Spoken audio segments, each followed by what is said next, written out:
This time on Rad Video, we're talking about industry stuff. How do pros get paid? What's it mean to be on different sponsorship levels? Let's talk about all that stuff.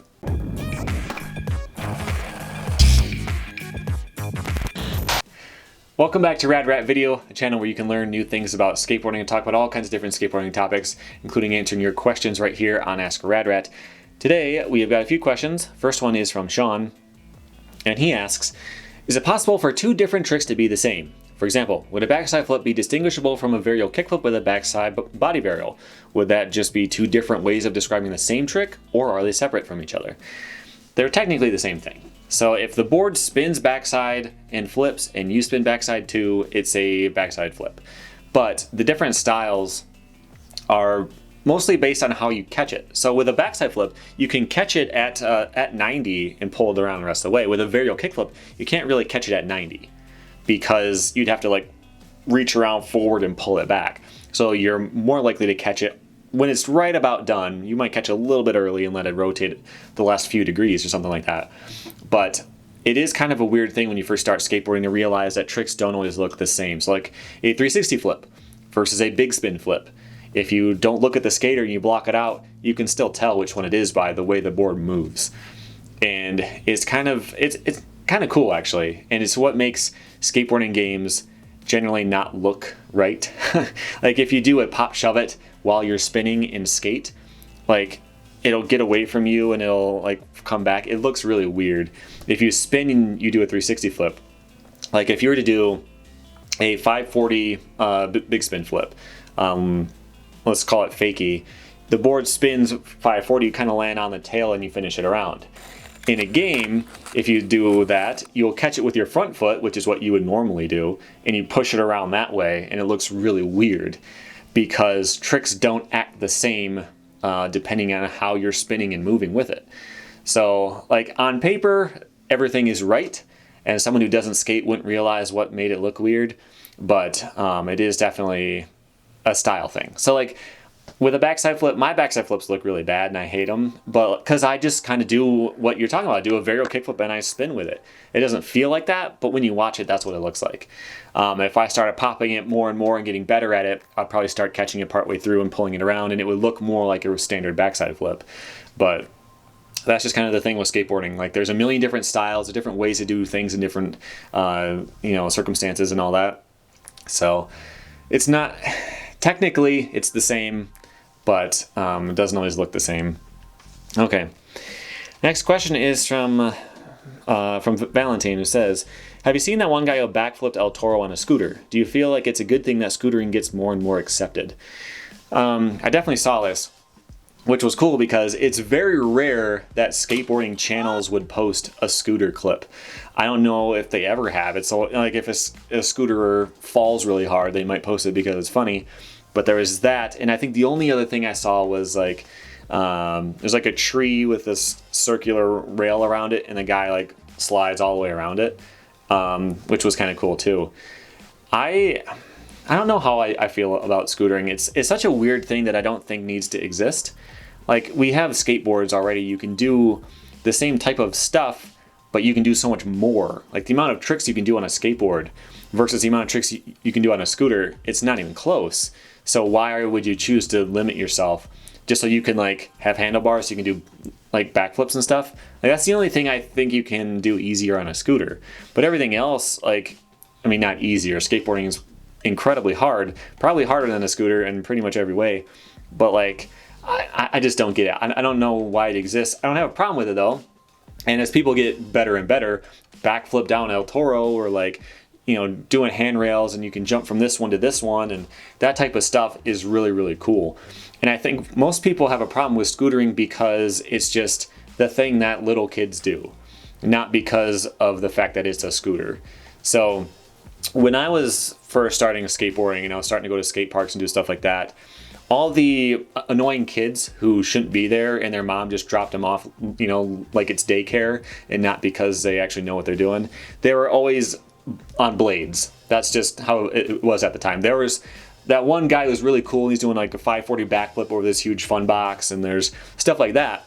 but the annoying kids at the time were always on blades. Now the annoying kids who are just standing around and getting confused and getting run into by everybody, those kids are all on scooters. But as time goes on and those kids all get older and they're doing really cool tricks, I think scootering will get to be more accepted, and maybe there'll be something new that all the annoying little kids are doing. Hopefully it's not skateboarding, but I guess that's possible. So yeah, I think scootering is fine. I enjoy watching the really high-end stuff, but I just feel like those guys are wasted skateboarder potential most of the time. I don't know. Okay, next question is from Ryan. What does on flow mean? If you're on flow from a company, it means you get free product, and that's it. So if you think about it from like a business perspective, you're like the local ambassador for your city or your whatever, the people around you. So they'll send you free stuff. I've been on flow for companies before, which was a little bit different for me because it was more about showing it on YouTube versus like I'm killing it in local contests or something like that. But yeah, it's just free product. And then if you become AM, you get to have more stuff. You're featured more, like have footage on their website or like that type of stuff. You might even get a paycheck. I'll talk about that in a minute.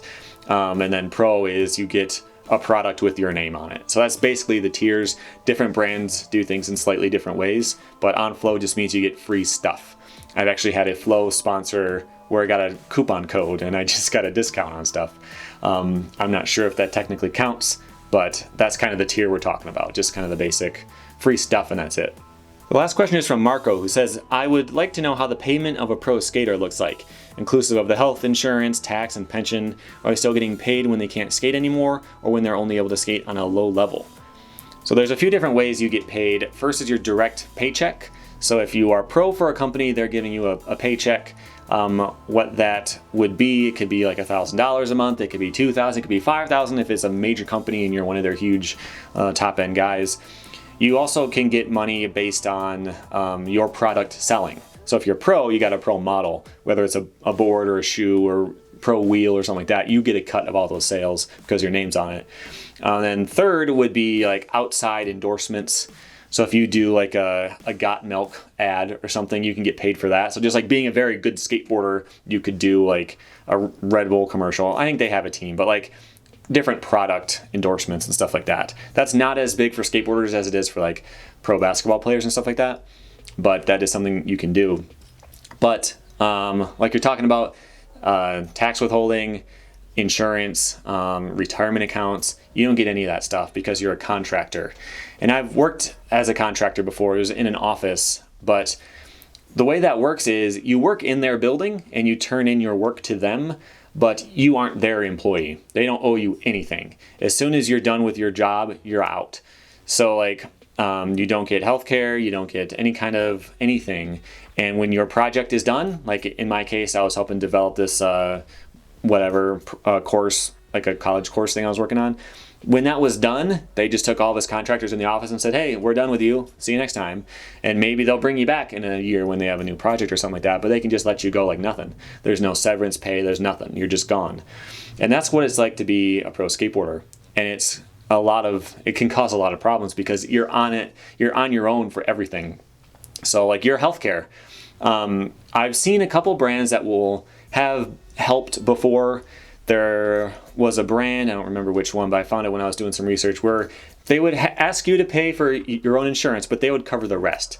So you get like a basic health insurance plan, you get, like a 20% copay, your company might cover that. And this was one company and they stopped doing it. So just to give you an idea. But that might be possible. If you are a really big name at a major company, you get hurt really bad, they might step in and pay for that bill, but they're not paying for insurance for you. In any brand that I found, their pro riders don't get that. Their employees maybe, but their pro skater team doesn't. So that's something you've got to pay for on your own, and it sucks.